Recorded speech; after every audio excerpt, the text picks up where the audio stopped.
Olá, seja bem-vindo ao nosso canal Desmistificando Branham. E antes de irmos para o testemunho da irmã Caire, Siltala, canadense, vou pedir encarecidamente para vocês fazerem 3 coisas.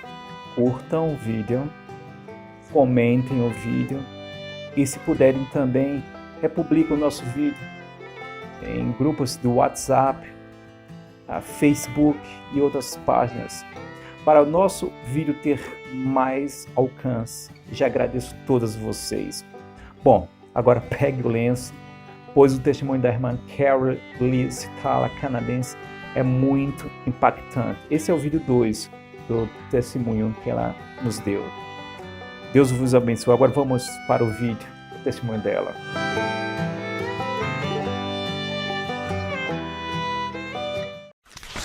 Olá, meu nome é Caire Siltala. Eu sou do Canadá. Aqui está a minha história. I was in the message from ages 7 to 18 in Canada. This turned out to be a very long and dark chapter in my life. Before the age of 7, I had an idyllic childhood. It was my mother's brother who introduced her to the message. His name was Wayne. Wayne had had a rough life. He was basically a street con man turned holy religious preacher overnight. My mom joining the message caused my parents to divorce, as my dad had no interest in the message.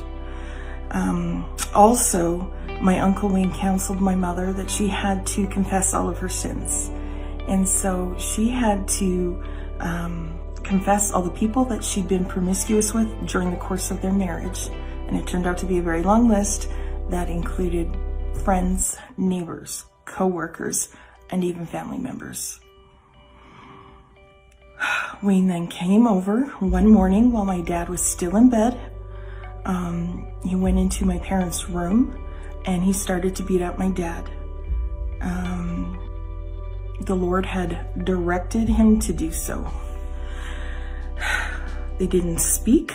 All I could hear was hitting.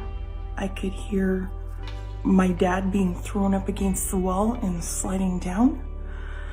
I was really scared, and I went into the kitchen where my mother and Wayne's fiance were sitting there, and they were laughing. They thought it was funny. This was the day that my dad left, and I always think of this day as the day the music died for me. At that point, they threw out all my pants, my shorts, my TV, my games, my toys, and my mom, my brother, and I all moved into the north end of the city in low-income housing rentals. The actual rental place was filled with message believers, so much so that it was referred to as Christian Place. Wayne, too, lived in Christian Place. My Uncle Wayne had taken my 2-year-old brother for a walk, and upon their return, he stated that my brother was filled with evil spirits and he was just fried. He did a similar assessment of me. I had no idea what actions this would invoke, but I would soon find out. I was also told that my 2-year-old brother was now the man of the house and I needed to obey him. I also could only refer to my uncle and my mother as sir and ma'am. We started to attend church. My uncle took a heavy interest in saving us. He explained he needed to beat the evil spirits out of us. Getting beat became a minimum of a once-a-day ritual. When it started, he would turn up the gospel music full volume, tell me to bend over the couch or the stairs. He would then remove his belt, roll up his sleeves, and start whipping. At first, it was extremely painful, and I think I was crying. He told me he was going to keep on going until I was quiet. So I learned to hold it in, not make a peep. During church service, I remember listening very carefully to the pastor. I wanted to be a good person and I wanted to be on the path to goodness. I remember early on the minister talking about how the Catholic Church was a whore, and I knew right away that this was not legitimate. Anyone who needs to put down another religion was not, in such a manner, was not of God. And a good product sells itself. You shouldn't have to belittle and put down others, excommunicate others' beliefs in order to show that your religion is real. I listened to William Branham's teachings. I was playing around the clock. I had a hard time to believe that such good, wonderful, loving people would follow the predictions, prophecies, and teachings of this uneducated, seemingly humble, and yet self-proclaimed prophet. I would watch everyone in the church as they listened, crying, rocking back and forth, moaning, hallelujah, Jesus. It was, if there was a revelation, I didn't have it. They preached that Brother Branham predicted the rapture. The first one that I recollect was in 1985.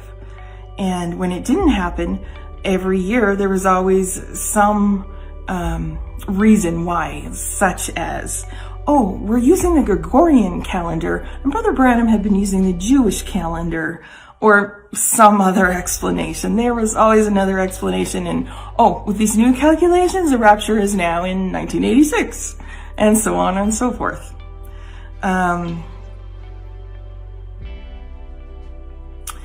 It made me sad that the people in the church would live their lives like there was no tomorrow. They did not concern themselves with education or good jobs, because what is the point if the world's ending, right? And they were also in a constant state of panic if they couldn't reach someone when they called them up. They were concerned, had they missed the rapture because they didn't believe hard enough? It was always made me so sad to see how oppressed and anxious the teachings of this church made some of the genuine and good message believers. The beatings increased, and I struggled to make it through. I never knew when it was coming. Morning, noon, middle of the night, I didn't know. Typically, I'd be brought to the basement, turn the music up loud, and have to remove all my clothes and bend over. Sometimes he wet the belt. Sometimes he used a strap, sometimes a whip, sometimes his belt. And he would whip anywhere from below my neck to above my knees. At some point, I started leaving my body, and I could see everything from up above, but I felt no pain.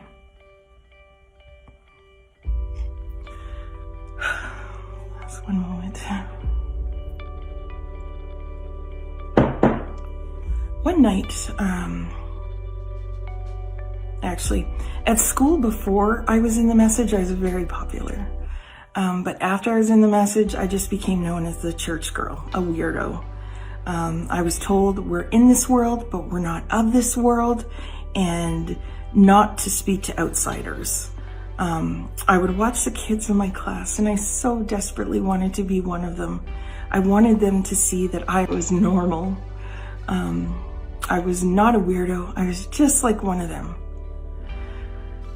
My mom and my Uncle Wayne used to come to school and watch me, and if I spoke to any of the kids, I'd get beat that night. One night, my Uncle Wayne came into my room, and while I was sleeping, and he stated that the Lord had revealed to him that I had a spirit of theft on me. And he proceeded to start to beat me until I confessed. So in an effort, I hadn't taken anything. And I didn't know how to end the beating. So in an effort to try to end this, I started confessing. I listed off a boy in my class, and I said I took an eraser from him. And much to my chagrin, this did not end the beating. He asked who else. So I ended up listing off my entire class. And the beating did end, and I had to go to everyone's house after school and in front of their parents apologize for my theft. It was so humiliating. Oh. I remember one boy asked me why I confessed. Why didn't I lie? And I just didn't have the heart to tell him the whole confession was a lie. One day walking home from schools, my shoes got wet from the rain. This was a spirit of sloth, and as I didn't take care of my shoes properly, I had to wear my uncle's work boots to school every day. They were way too big, and the kids, if they thought I was a weirdo before, after that, I truly was a weirdo. Another form of punishment that was used on the weekends was, for several hours at a time, they would make me kneel on these metal heat registers with 2 encyclopedias over my head. And I had to stay like that for hours. And my arms would get tired, and I'd bring my books down and I'd get whipped across the back, and my knees just burned with pain. I prayed daily for escape, and my favorite thing to do when I was driving by people's homes was to glimpse into their living room window and for a split second pretend that that was my life. Books became my very best friend. I became a very proficient reader. I'd read 4 to 5 books a day at school. One day I was reading an Agatha Christie murder mystery novel, and school ended and I wasn't done, and I had to find out how it ended. So I hid it in my clothes, I smuggled it home, I hid the book between my mattresses, and that night while I was sleeping, they came in, woke me up, started beating me because I had a spirit of murder on me. I never brought another book home after that. Prior to joining the Message, I had been sexually abused by a neighbor. My Uncle Wayne told me that because of that, I had the spirit of child molestation.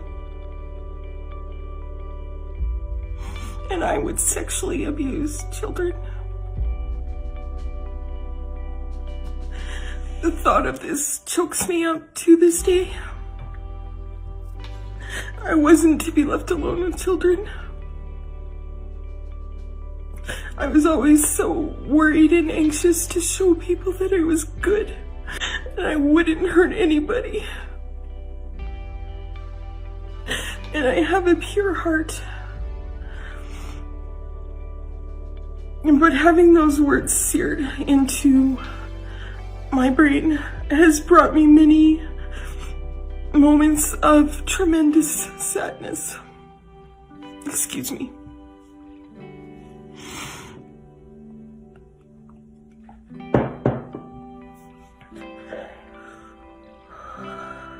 Sorry. Meanwhile, at church, my mother became the church secretary, and our entire lives became the church. We cleaned the church, we helped run the book and tape library, we planned church picnics, conventions, special meetings. There were always 2 services on Sunday, 1 on Wednesday night, Monday evening prayer service, Thursday evening book and tape packing for sending overseas, Friday night youth group, communion and wine, foot washing sessions. It was just a lot of church all the time. I always listened carefully in church, and I would debate the words of the pastor in my head. Women were always less than, and girls as well. The word whore and Jezebel were used frequently. The kitchen was the place for women. They were to be meek and lowly, humble and holy. During the service, I saw many men bring their children into the prayer room and beat the living daylights out of their kids. And when the men would come out, they would give a proud moment to the other men down there, almost like a figurative high five. I would see the children come out, I would catch their eye, and I would send them love. it was like that we had a certain bond, a certain unspoken bond, that we all understood what we were going through, and we were hopeless and helpless to get out of the situation. Physical, verbal, and mental abuse was not only accepted, it was encouraged and celebrated.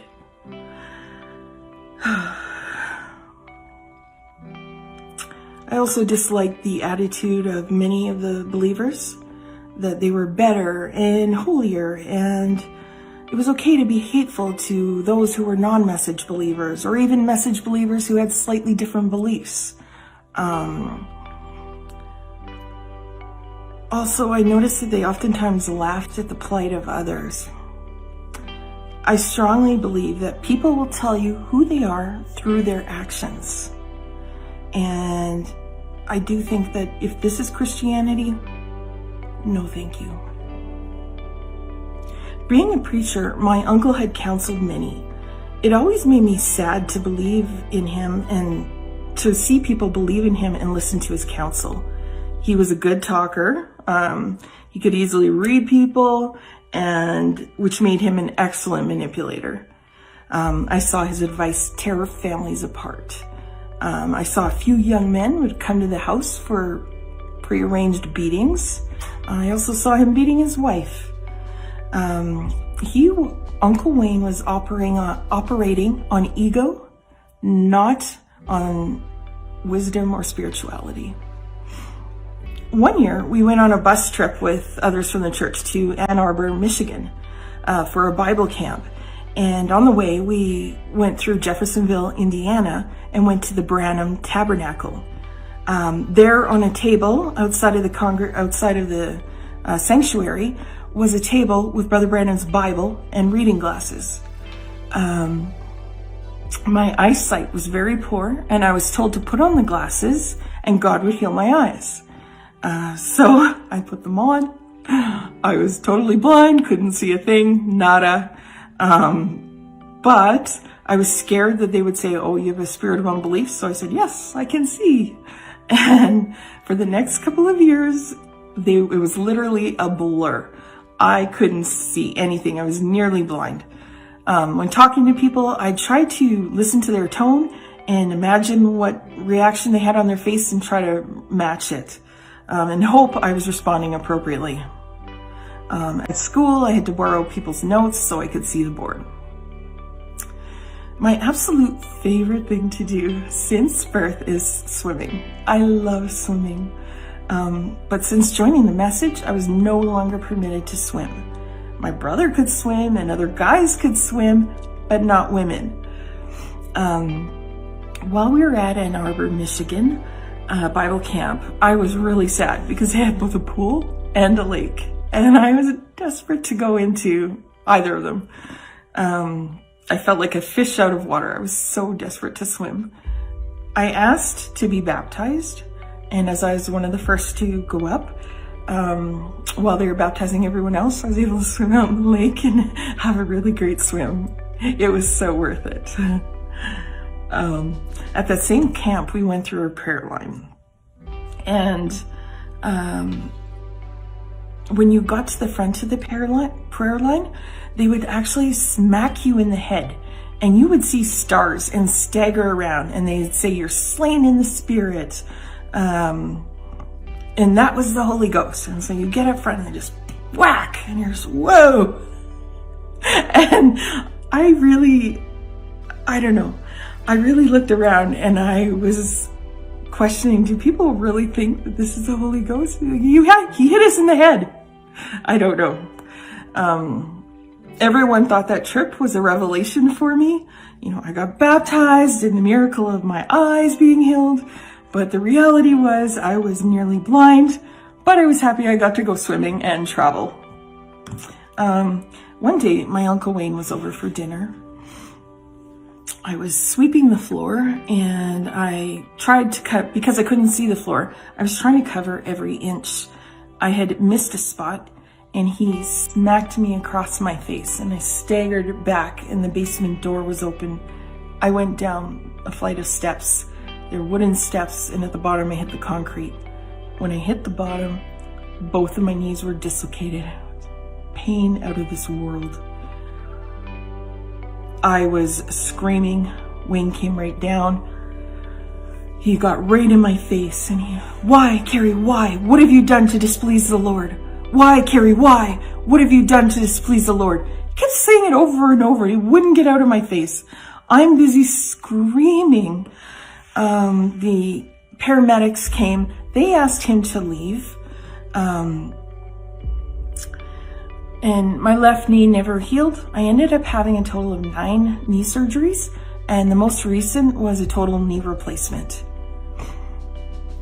Another time, after a weekend at my dad's, I had broken my foot, and my mom told my dad to drop me off at the church doors, where her and Uncle Wayne were waiting for me. They escorted me down on crutches into the utility room in the church and proceeded to start to beat me. And Wayne said, I don't know what you've done to displease the Lord, but that's nothing compared to what I'm going to do to you. Throughout my adult life, I have struggled to move on from the belief that when bad things happen, it is my fault. It is because of my actions. My mother was a very active participant in the abuse. She was also very promiscuous in the church, with the pastor, with several congregation members. She worked at the church full time, and many were the nights she did not come home. The message didn't allow for her to remarry, but it appeared to be fine. She was a concubine. One time, a deacon who had a deacon who had a wife and 5 kids, kept calling and stalking my mother. They had had an affair, and he thought they were soulmates. So an affair gone bad, and I felt terrible for the wife and children. We had a church high school graduation, and they picked a male and female to be valedictorians. So I was the female valedictorian. They weren't expecting much from this meek and lowly, humble and holy sister, but I wrote and delivered a speech that knocked everyone's socks off. And I did feel sorry for the poor brother who had to follow my act, with some light preaching for his valedictorian speech. My time in the message ended when I turned 18. I had been only praying for the day for the past decade. It finally arrived, and I was ready to move to another city. Freedom. I did go to the pastor. I wanted to let him know I was leaving, and I wanted to be upfront. And I wanted to let him know I was not leaving because I wanted to party or sin. I was leaving because I didn't believe, and I didn't want to stay and be a hypocrite. He became very cold, and he told me that I had a spirit of unbelief, and I needed to leave immediately before I spread it to any other members.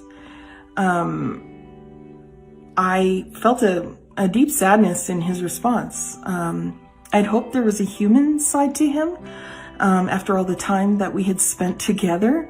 But in my case, this was not to be. Leaving the message was definitely the best decision I could have made. Abuse and oppression are not of God, and no way to live. Excuse me. I did think once I had freedom, everything would be okay. I ended up learning that it's very much a journey of healing, a journey of self-discovery, finding out what you believe, and even just looking at this amazing world all around us. I'm still working on recovery, recovery to feel safe and to feel worthy of love and happiness. It's been 27 years since I left the church, but I am truly grateful to have found love and peace in my heart. May God bless you all. I wish you light and love in your journey. Thank you for listening.